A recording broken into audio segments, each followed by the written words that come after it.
చిన్న కథ. చురుకైన పనివాడు. ఒక భూస్వామి దగ్గర వీరయ్య అనేవాడు తోటమాలిగా పనిచేసేవాడు. వాడికి వయసు మీద పడుతున్న కారణంగా క్రమంగా ఓపిక తగ్గిపోసాగింది.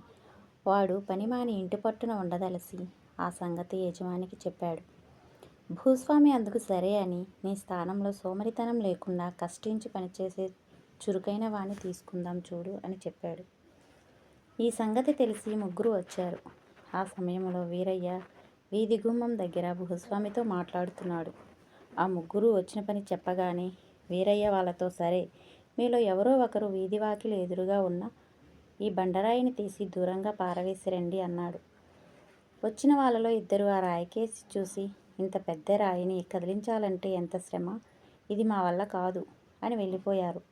మూడోవాడు మాత్రం వీరయ్యతో, ఈ బండరాయిని ఇక్కడి నుంచి కదిలించి వీధివారీగా నెట్టిస్తాను, ఒక గుణపం ఇప్పించండి అని రాయికేసి పరిశీలనగా చూస్తూ, అయినా ఇది వీధివాకిలి ముందుకు ఎలా వచ్చింది అంటూ కాలితో నెట్టి చూశాడు.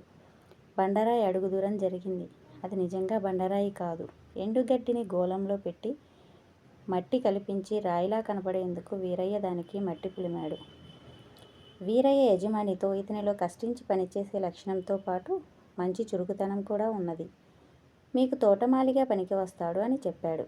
భూస్వామి అతన్ని తోటమాలిగా నియమించుకున్నాడు.